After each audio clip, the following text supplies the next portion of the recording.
नमस्कार साथियों।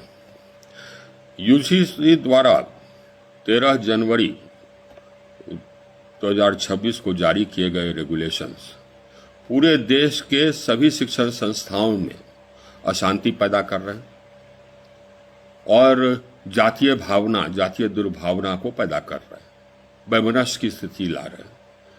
छात्रों के बीच में असंतोष भी है, वैमनस्य भी पैदा हो रही है।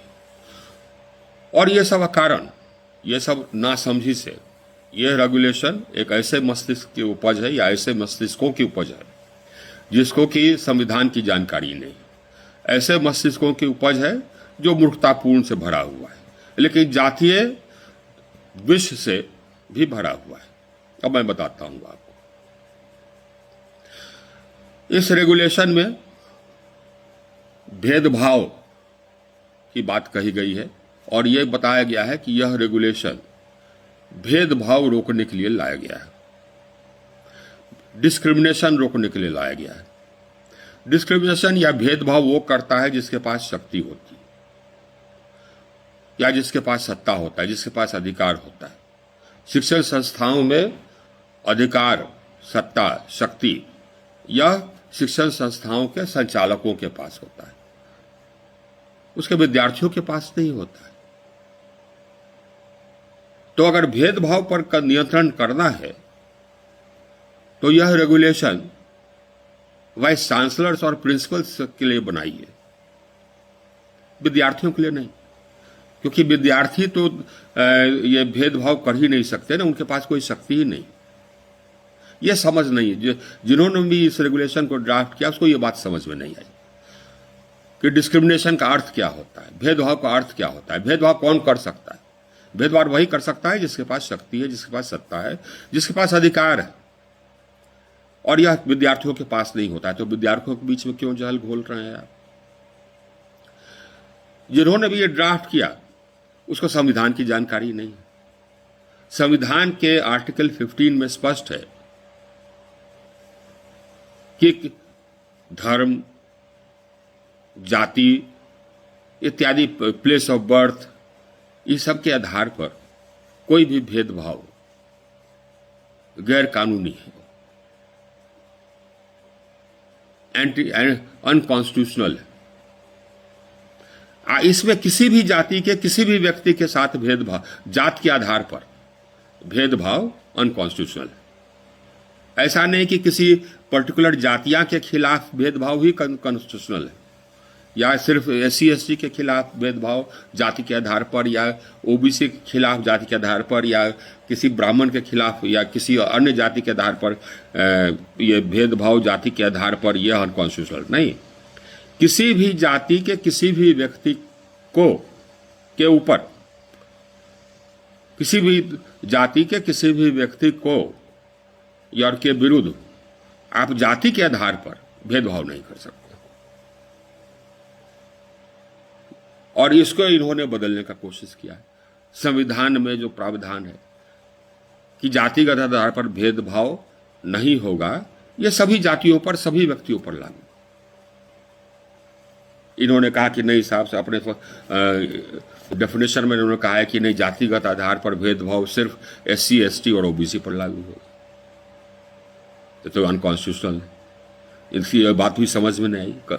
और UGC है भाई, पढ़ाई लिखाई का सर्वोच्च संस्था, और कॉन्स्टिट्यूशन नहीं पढ़ते, और कॉन्स्टिट्यूशन नहीं पढ़ते इसके कारण विष पैदा करते हैं, या विष पैदा करने का इनका मकसद ही। दो भाग है, एक, और जैसे कि हमने पहले कहा, दो भाग है। एक है भेदभाव जाति आधारित, यह तो प्रशासन ही कर सकता है। दूसरा है कैंपस में सौहार्दपूर्ण वातावरण। तो कैंपस में सौहार्दपूर्ण वातावरण के लिए आप अगर जातिगत भावना से प्रेरित होकर के काम करिएगा तो सौहार्दपूर्ण वातावरण कहां से आएगा? तो आप तो सौहार्दपूर्ण भावना को, छात्रों के बीच में सौहार्दपूर्ण भावना को आप नष्ट कर रहे हैं।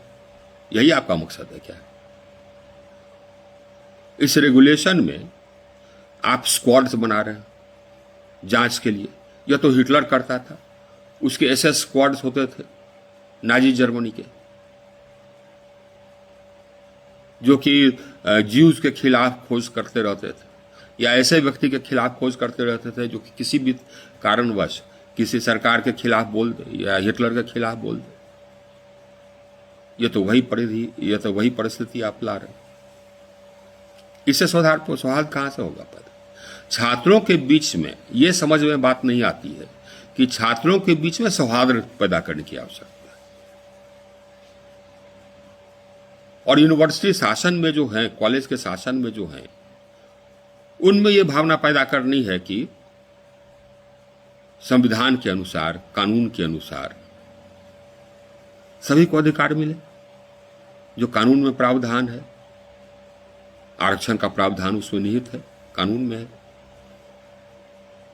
ये लागू हो। ये तो यूनिवर्सिटी के शासन का जिम्मेदारी है, कॉलेज के प्रशासन की जिम्मेदारी है। और अगर निगरानी रखनी है तो उस पर रखिए कि हाँ साहब, सो ये आरक्षण के जो प्रावधान है वो लागू हो रहे। छात्रों के बीच में तो सौहार्द रखिए। ये तो समझ है नहीं। लेकिन पूरे देश में, देश के सभी यूनिवर्सिटीज में आप विष खोल रहे हैं। इसको बदलिए, समझिए। और सरकार को ऐसे आदमियों को रखना चाहिए जो समझे, जो कानून जानता हो। मैं नहीं मानता कि ये सरकार का प्रेरित, सरकार के वरिष्ठ नेताओं के द्वारा प्रेरित है। मैं ये नहीं मानता। ये मूर्ख लोगों के द्वारा प्रेरित, नासमझ लोगों के द्वारा प्रेरित, ऐसे लोगों के द्वारा प्रेरित है जिनको संविधान की जानकारी। धन्यवाद दोस्तों।